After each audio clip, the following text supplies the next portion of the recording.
Scott McNair, injury attorneys, we fight for the win. All right, good afternoon, everybody. This is David Vignair. Welcome to the Overruled podcast, brought to you by the Scott Vignair Law Firm.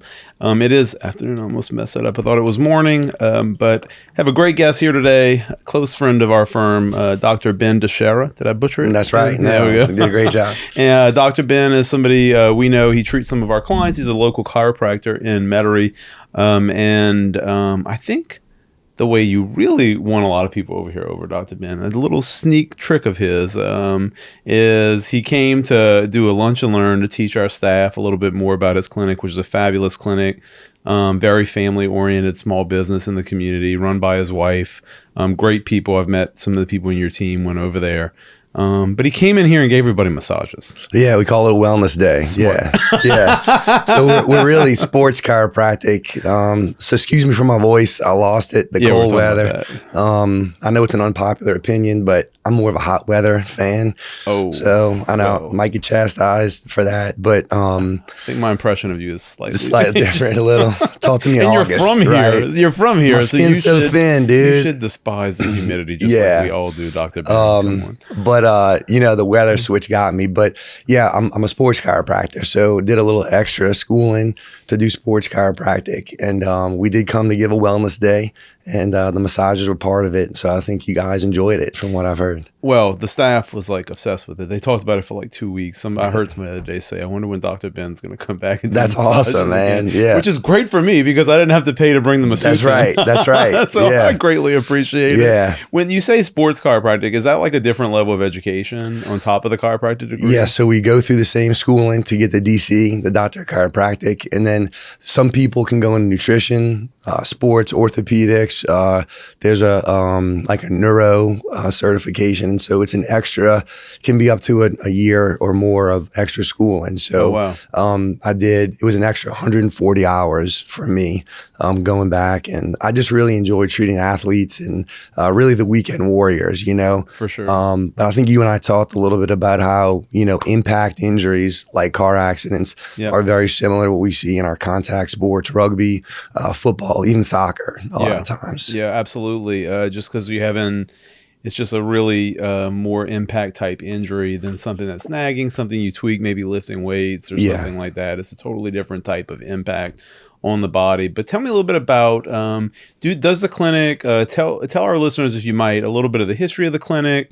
I know meeting you and just getting to know you a bit, I just think you're a great person. I can tell from the first couple of interactions we had, and then your wife's wonderful. I know she runs the clinic. It's here locally, right behind McCord's Butchery and the daiquiri shop right there on the Paris line. Right after the 17th Street Canal. Tell everybody about where the clinic's at, the history of the clinic, what y'all do. Yeah, so we started about 10 years ago. I was working for a bigger organization, and I really felt, I say it was like a God moment, because I felt called to just kind of go out on our own, which, as you well know, when you go out on your own, you're really stepping out into faith and just hoping that, you're going to grind enough and that things are going to work out. So it was definitely a trying time, and my wife and I had to sit down and talk about, hey, we may have to sell the house, or we might have to eat peanut butter and jelly for the next year.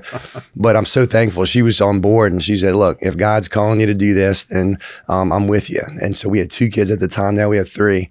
But it was like, thank you. And it was like one step at a time, one day at a time. And we're like, where the patient's going to come from. So friends and family, and then, one person told another person. And so a lot of our patient base is word of mouth referrals. And that's really how we like it to be. If we get you feeling better, you tell your mom tells a sister, who tells an aunt. And so it's a very family oriented practice as a result. So here we are 10 years later. We recently moved across the street from where we were. And, it's just been amazing, to see how people have supported us along the way. And I'm going to ask you again at the end, but do y'all have a website? Like, it's Allied Chiropractic. Obviously, you have a Google page, I'm sure. Yeah. People can find you there. It's Allied CW, because it's chiropractic and wellness.com is the website. Do y'all do, Dr. Ben? Well, first, before I go there, you mentioned a little bit about it. You wanted to start the clinic because you had a call in to do it. Were you in a bigger operation and you felt like was part of it? Because I've got a close friend who's a physical therapist, and he left a bit of a bigger operation. Part of it was he wanted to start his own clinic and be able to devote the requisite time to each particular patient and really see the impact of improvement of their injuries, as opposed to like feeling like you're just touching base with somebody for 5 minutes. Exactly. Was that what it was for you? Yeah, that's almost exactly. There was a lot of good I learned from the old clinic, and there were some things that weren't that great that I didn't necessarily agree with. And so after about 6 years of working with them, decided to go out on my own.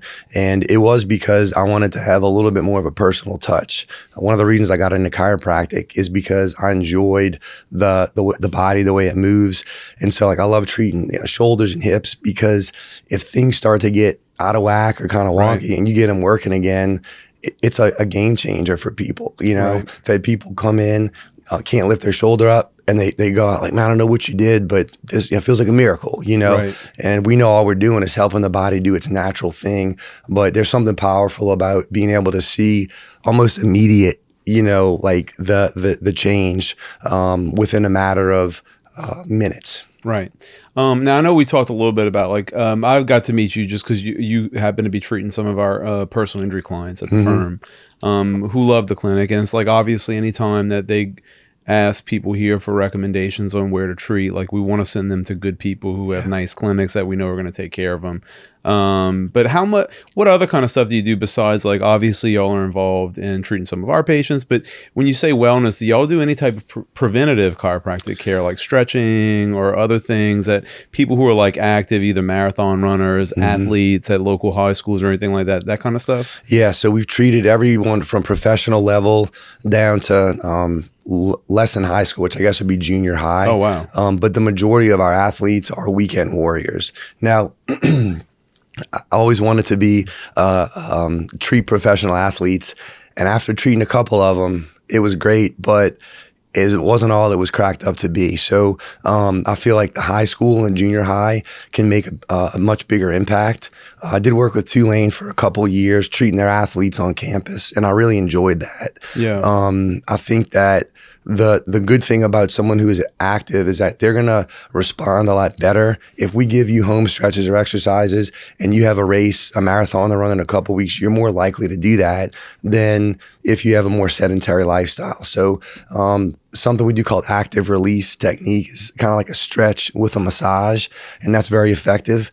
Dry needling, which is becoming more and more popular. We see a lot of great results. Have you had that before? I have. So I actually tweaked something in my back once, lifting weights probably about a year ago. And my friend I had mentioned earlier did a couple of sessions of dry needling with me, and I was blown away at how much it helped. And it almost, I would say 90% of the issues I was having went away solely from that. Isn't that amazing? I'm a freaking lawyer. Like, what do I know? Right. But you just noticed the anecdotally, like immediately felt the benefit, and it all went away. Right. But I was blown away. Yeah. And that's where you say, like, anecdotally, a lot of patients or people say, well, what's the science behind this? Or the studies show that.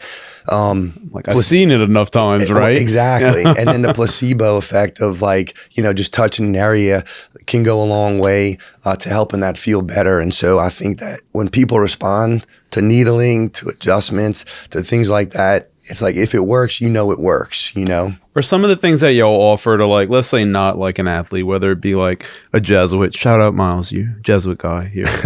You're a Jesuit guy all the time. It's okay, man. That's all right. We won't hold that against you, man. He's putting his hands up there. He's happy for the Jesuit shout out. But like, let's say you're not treating like a Jesuit. If somebody's listening to this and they're not an athlete, but they're a relatively active person, and they're interested in, like, hey, here's 1 or 2 or 3 things that I could do to kind of improve my overall mobility or body health. Like, what are some simple recommendations that you make? Low hanging fruit. And my patients hear all the time. So if any patients are listening to this, they're going to be like, not again, Dr. Ben. Believe it or not, hydration is huge. Water is huge. Now, you can go down the rabbit hole of, like, the Dasani's not the best water. You need to have hydrogenized water, or, it's got to be from a spring in Colorado. If you just start increasing water, so half your body weight in ounces. So if I'm 200 pounds, 100 ounces is a baseline, meaning things like alcohol, caffeine, nicotine, stress, exercise, you're going to want to increase that. But most of us are not hydrated well enough. Now, we get some hydration from food, but for the most part, if we could just increase our hydration, you'd be amazed at the difference you'd feel physically. Believe it or not, like brain fog, just like mental clarity. So that'd be my number one, would be water. So you say divide your body weight by 2, and then that's the amount of ounces of water you should have every day. That's an easy, great tip. Love it. Okay, keep going. And so walking. So a lot of studies are showing that walking, it's a low risk, high reward when it comes to especially low back, hip, pain or, disc issues, because it's getting some mobility in there, into those areas. And it's not a lot of impact. I like running, but there's a lot of I also risk think it's just like funny that you said that, because I traveled abroad twice this year, once southern Mexico and once into Europe. And I'm like, okay, those people are not really eating much less than us. I'm gonna be honest with you. The portions are a little bit smaller, but they're eating a lot. They're drinking, they're like having their wine or whatever. But I've noticed the 2 things about like diet and activity, activity being the main one. Diet, they are eating more whole products than the crap that we have and everything. Less but processed. That's like a whole different rabbit hole. I don't want to go down. We don't have time for that. But they walk everywhere. Yeah, man. In Mexico, they're walking everywhere. In Europe, they're walking everywhere. And it just kind of crystallizes like how little we walk, and we are way too sedentary, right? It's amazing. So I've never been to those places, but I've heard walking and also bikes are more popular. But if you look at America compared to a lot of other countries, from a technology standpoint and a wealth standpoint, we're up there. But from a health standpoint, we're very low in the totem pole. So if you're just average Joe, and I got my Fitbit and I try to do 10,000 steps a day, like how would you recommend like somebody just throw a low cost Fitbit on and start seeing how much you're walking and pay attention to it? Like, well, I'd say even easier than that. Like start with 10 minutes. If you're doing nothing at all, just 10 minutes 3 times a week, that's going to be an uptick of walking. Then from there, you go up about 10% every week. So 11 minutes, the next week.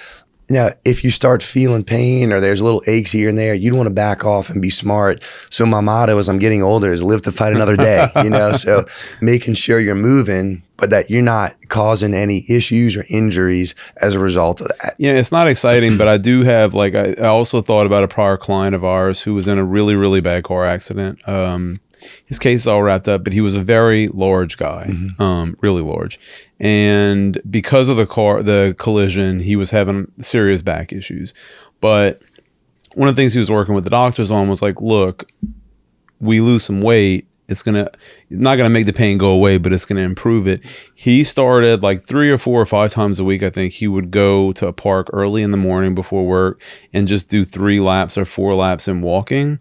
And he didn't really change his diet that much. And he lost like 40 or 50 pounds. That's awesome. Just over 6 months from walking. It's and amazing. That's the only thing he changed. And so that's like an example I remember that just kind of crystallized like how little, it's just not sexy, but it's like the everyday consistently getting more steps in and moving. Exactly. Right? You said the key word, consistency, whether we're talking about body work like chiropractic, PT, exercise, anything we do, there's no magic or secret formula. You just got to be consistent. And so if we eat McDonald's today, we're not unhealthy because we ate that one time. But if that becomes consistent, just like if we eat a salad today, we're not healthy because we ate the salad. But if you're doing that consistently, then you'll start to see some results. Right. And I think you have one more. So the other one, since we're talking about nutrition, without going in the rabbit hole, is trying to stay on the perimeter of the grocery. If you walk into a grocery store. My trainer told me this morning. I'm not even freaking joking with you. So look, it's the perimeter of I'm serious. Think like about 5 hours ago, he said that. If you, in your head, whatever your favorite grocery store is, when you walk in, man, if you take that right or that left, wherever it directs you, it's usually fruit and veggies, and then it's dairy and it's meat. And you start going into the middle aisles, you got, crackers, cookies. But, the 80-20 rule for me, because we live in New Orleans, right? So it's like, dude, how are you going to live out here and not go get a fried shrimp po' boys? You can't. And who wants to not be able to have that? Exactly. Ever, you know what I mean? Too. But if 80% of the time you're eating healthy and you're, maybe going to the gym, then that 20%, you can kind of blow it out. But I'll tell you something for me that's health is, I call it the belt of truth. I have one belt that I'll wear. And dude, if I notice it starts to get at first I thought we were going like wrestling belt territory, but now I think I know where you're headed now. So, but if it starts to get tight, I don't let out a notch, man. I'll suffer until I can kind of back off a little bit. That's actually a pretty good one. I like that one more than any of the others, man. Because nowadays pants are stretchy, so you get a little like, I refuse to go up. I know. Me these too. are stretch pants. So So belt the truth, man. I'm going home and pick a belt. Yeah, and then just that notch is where it stays. I feel like the truth might be hard to accept. The truth's going to be hard. It's coming.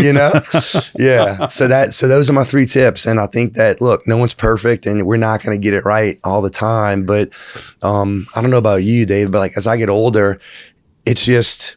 If you, like a gambling analogy, I don't gamble anymore, but the chips are stacked against us as we get older, and so you just try to do all the things you can, as well as you can, and then like Thanksgiving's coming up, man. I plan on blowing it out with the family and having a good time and eating and drinking and being merry, but the weeks leading up to it, I'm trying to tighten up a little bit. Absolutely. And then with Christmas and New Year's, it'll be the same thing. And then we'll have Mardi Gras right behind it. Yeah, we have a late Mardi Gras this year. So I do dry January. So I'm you like, do that every year? I have been doing it for 4 or 5 years now. It's amazing how much weight I lose in January, which I don't know what it says about my alcohol intake. Right. But Mardi Gras is late, so you can go a little bit longer and not have Mardi Gras rushing up. I think it's in the beginning of March. It's March, yeah. But it's interesting. I find that, like for us, a lot of patients are like, I was going to do New Year's resolutions, but Mardi Gras is right there, so I'm just going to wait until after Mardi Gras to start doing things. I try to start like in November, like make little changes. So it's like what you said, be mindful about like trying to be a little bit better before Thanksgiving and Christmas so you can enjoy yourself. And it's not like you blew it out the entire 6 weeks, which changes the paradigm of trying to start the year off right. You know what I mean? So let's get back to the clinic a little bit. How many staff do you have? Like, I know you just moved into this new location, which congratulations. It was three weeks ago. I know y'all are excited about that. We're excited. So tell our listeners just a little bit about the team, the new location, all that kind of stuff. Yeah. So it's brand new. We did a build out. It was an old, actually, bank or credit union. So we kept the exterior structure, but everything else is new. And again, that's about a year and a half of just, praying for a spot, a little box that we're in, and God delivering. But it's my wife who she's the boss, just like at home. So my wife, me, and then we have good Drea job. She's gonna be at the front desk. So. We have Steph and Jess in the back, and then Christy's our massage therapist, and she does a great job working on patients. So we have a couple exercise therapists, and then Christy's a massage therapist, and really we just we treat patients like if my mom went into a clinic, how would I want her to be treated? Yep. And we just work backwards from there. From a employee or team member standpoint, it's the same thing. That sure, we've all been working at places that aren't the best, and we've worked at places that are great. So we try to be a great work environment, knowing that that's going to spill over into our patient experience. And so we try to create the best patient experience possible. And that's the key as far as I'm concerned. I like that you said the mom test. Miles already heard this probably 2 or 3 times. He's only been here 3 months, but I like to say the grandmother test, because we in the service business, just like you, the clients, just like yours, sometimes are in a bad situation. And sometimes they're on the phone with our team, and it could be our team feels like they're getting piled on because whatever. I'm like, if you're having a bad day and that's happening, like, you got to use the grandmother test. Don't talk to our clients any other way differently than you talk to your grandmother. Exactly. And that can kind of just crystallize the paradigm of the client experience for you, the patient experience. And I'm probably, for us, this has been the effect, probably the same as you, focusing on that so intently and trying to constantly improve it and make it as good as you can. Look, it's going to screw up all the time because people are people. People are going to have brush ups with patients, with clients, and we're not always going to deliver what you would expect or what I would expect or certain leadership at our companies would expect. But striving to do it leads to the referrals and helping grow the amount of patients and clients and team, right? And I think that's the key. And if we back up to, and you heard me talk about it a couple of times, we're a faith-based company. And so if we do, the 2 big things, love God and love people. So if we're doing the right thing by God, we believe we're doing the right thing for people. And then the outpouring of that is we're taking care of our people, our team members. We're taking care of our patients. We're not going to get it right all the time. We know we're not perfect. For sure. But we hope that, and we've heard stories of people who we couldn't help because they maybe needed things that were out of our scope, or we couldn't help them. But they thanked us for the experience. You know, we know them by name. When they come in, we see, hey, David Vignair is coming in for his first appointment today. Dre at the front desk, you walk in, you must be David. Yeah, I'm David. Hey, David, come on back. So we're very intentional about the naming people's names and treating them with the respect that I think everyone really deserves. Absolutely. I love that. Tell me a little bit, like, so if you're a random listener here who's not an athlete, necessarily not injured in a car accident or a slip and fall or a work comp claim or something like that you would help handle. But you're just like, hey, I like this Dr. Ben guy.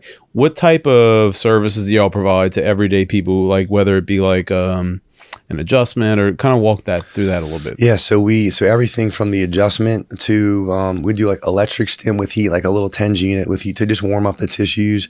We do a 10-minute focus massage, and then the active release or the dry needling, like I mentioned. Christy is doing 60-minute deep tissue sports massages. Oh, wow. And she's the type that she did roller derby for a while. So she's super sweet and just brutal with the thumbs. Yeah. So she'll get in there, you know, she's not cookie cutter, pop, pop, pop. She's like, man, this is tight.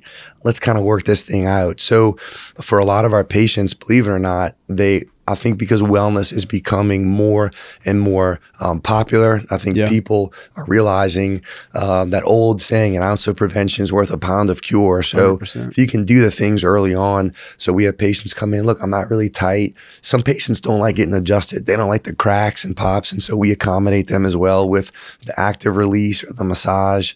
And so from there, we'll just kind of follow up like you would with a dentist. Like, hey, come back, and maybe it's a few months, maybe it's a month, depending on the patient and what's going on with their joints. We'll recommend that.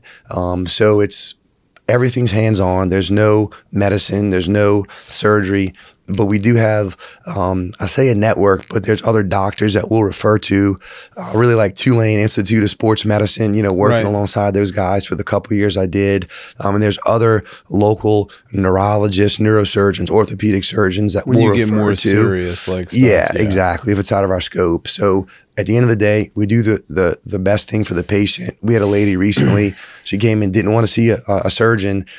And I had to talk to her and say, ma'am, what we're doing here isn't going to help you. It'd be a disservice to do anything, because it's a little too far gone for what we can offer.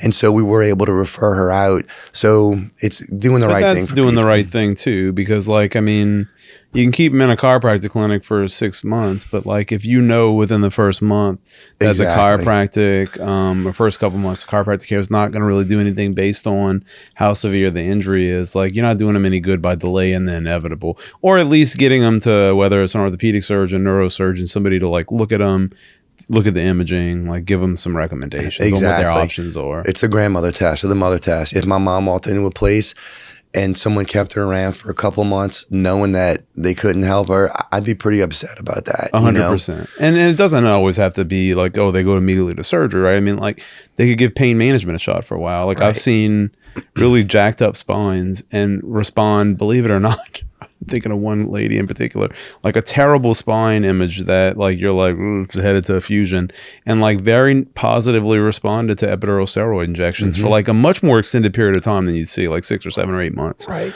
And so you never know. Like pain management can be interventional and prevent the need for them to have more serious procedures, right? Yes. And I have some friends that are in that field, and I'll tell patients when they ask me, you know, what do you think about medicine or pain management? I really think there's a time and a place for all of that. And so I'm certainly not opposed. I'm actually in favor of that when the time is right. I think that if you can try conservative therapies, PT, chiropractic, massage, if that's not helping, then on the medical side, oral medications to injections, and then you start walking up that ladder of more serious services. Yeah. So you've been in business 10 years now? Yes, sir. Yeah. What are the, good Lord, don't call me sir. I know. You're probably younger than me. I think I might be. No, it doesn't matter anyway, but I had to yell at one of our new team members that they called me sir. I was like, stop. It's natural. Stop. Not sir. Make you feel old. It does make me feel old. I don't feel old. That's a whole different rabbit hole. You've been working out along with the nutrition stuff. Young, it does help me feel young. Yeah, 4 days a week. Good. Thanks a lot, Kyle. What kind of working out do you do? Torture. High intensity. It's basically torture. Yeah. One of his clients came in after me this morning. I was like, you just torture David? I'm like, pretty much. Yeah. Me and one other client of his in my building that I live, he tortures us. I'm not going to out that client, but he'll know who he is. But it's weightlifting. So we do 3 days, pretty heavy weightlifting, but not always. A lot of times I've noticed, like, crazy thing with the trainer is just sometimes like lower weight, but doing different modifications to the workout. You're amazed at how the same workout can be so much more intense with less weight. Dude, yeah. Other benefit I find from having a trainer is like him being there and stopping wrong movement, which is not hitting the particular area of the body you're trying to hit when you work out.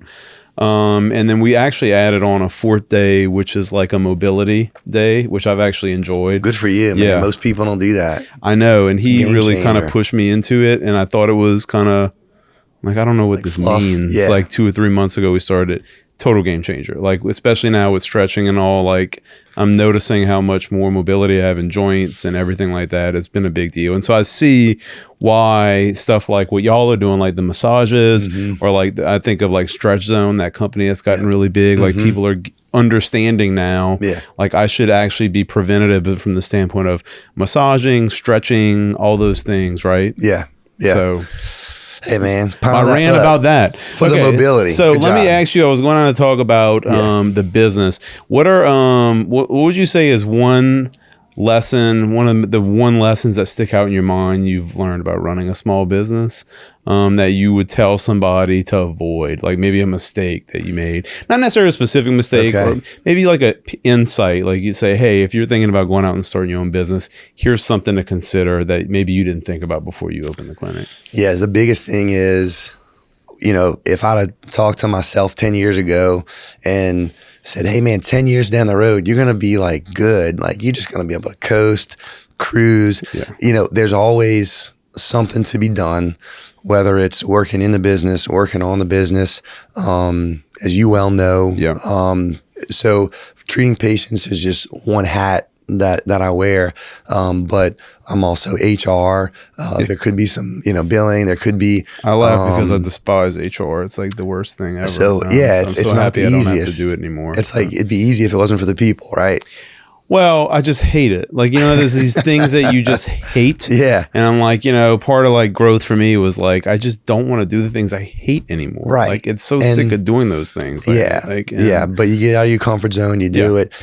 And I should, you know, kind of qualify. And I love the people, like in general, I love. Of course. But when that's not what I think. When I think about HR, it's just like it's dealing with what I perceive to be picayune things, which is a bad way to describe it because they're not picayune to the people. Right. And so you really have to have somebody who's skilled at it and dedicated to it to pay attention to the things that your team deserves being paid attention to. Right. And I just know I'm bad at it. I know I'm bad at it. Like, so it's like I just acknowledge the things that I'm not good at. Try not to surround yourself with people who are good at it. Who are good at them. Exactly. Anyway, sorry, I don't want to hijack your answer. I went on a rant there. So that would be, you know, there's always something, and I enjoy the grind, but man, sometimes, you know, you get a little tired. The work-life balance. For sure. You know, I have 3 kids, and so believe it or not, 18, 12, and 6. So we're not the best planners, but the oldest is going off to college next year. Oh, wow. And the youngest is going to be in 1st grade next year. So, but you know, man, like I had a ton of stuff to do with the new building last weekend, but I decided to take my kids camping instead. And so I think finding that balance, it's very important, knowing that, again, you know, loving them and then honoring God by taking care of them. I believe God's going to take care of the business. There's still steps that I have to take and I have to walk in those ways. But at the end of the day, I think that if you're doing the right thing for your family, then the business side of things certainly takes care of itself. Absolutely. As long as I'm not kicking my feet back, you know, I'm not sitting at home watching soaps and eating bonbons. You know, I mean, you can't really. I mean, look, you can't open up a business and grow it and be successful at it like you've been if you're not self-motivated to an extent. Right. But there is always a balance because there's always stuff to do. Right. Well, all right. Well, this has been an incredible discussion, Dr. Ben. Why don't you tell one more time? Everywhere. I mean, I know y'all are on social media, I think. Like everywhere. Yeah, we y'all probably need to do a better job, dude. I mean, that's something else. You know, I'm not good at social media. Talk to Miles. Yeah, reach out. He's going to talk to you about that. But yeah, we're right on the Paris line, Orleans and Jefferson in Metairie. It's 200 Paris Avenue. Not a lot of people know there's a Paris Avenue in Metairie. I didn't. I was thinking of Heritage Plaza next to the Winn-Dixie, right by 17th Street Canal. Yeah. So you're right across the street. We're across the street behind McCord's, Canes. Yep, that's in the daiquiri shop. That's it. Behind there. Okay. Yeah, so it's Allied Chiropractic. Is it between the Wendy's and the Canes? Is that how you get to it? No. Or do you go through the building? Man, you actually are on Lake Avenue. So we're on the corner of Paris Avenue and Lake Avenue. Okay. So if you're leaving Vets going towards a service road, you know, to going towards I-10, we're right on the corner right there. Okay. And so we treat everyone, you know, from the weekend warrior to professional athlete, and then getting into the car accidents and workers' comp was a natural kind of little segue, you know, from our patients who were runners who were getting into those events. So Allied Chiropractic and Wellness, alliedcw.com. And that's how you find us. Awesome. Now, if somebody just wants to book, they just go online, just call you. Yeah, online or call. We try to make it as easy as possible. Do you make appointments online? Yes, we do. Yeah. So they can just go online and make an appointment. Yeah. Easy peasy. Okay, last question. When do you come back and massage in my team over here? Hey, man, we'll do it around the holidays. It's going to be stressful. So a couple weeks. Yeah, we'd love to see y'all. Okay, yeah. Well, they would appreciate it. They loved it. I hate to put you on the spot, Dr. Ben, but I love it, man. I love helping people. Get them back out here. They're happy when they're massaged. Yes. Awesome. All right, well, thanks so much for being here, Dr. Ben. Thanks for having me. It's been a great conversation. Yeah, Please check out Allied Chiropractic, as Dr. Ben just said. They have their own website he just mentioned. We're going to put all that in the show notes, as well as all their Google listing, and clip a lot of this so y'all can really kind of learn more about Dr. Ben and his team. They're just incredible people. Dr. Ben's wonderful. I told one of our case managers earlier to be here, and she's all excited. They love him. Appreciate that. And his team and his wife. So thank you so much for being here. Yeah, man. Thank you to all of our listeners for listening. It's been another interesting conversation about medicine, small business, and a little changes we can make to our own lives, as well as HR. Didn't see that one coming, did you? Little curveball. Once again, this has been the Overrule Podcast, brought to you by the Scott Vignair Law Firm. I am David Vignair. And to all of our listeners, thank you so much for listening, and we'll see you next time. Scott Vignair, injury attorneys, we fight for the win.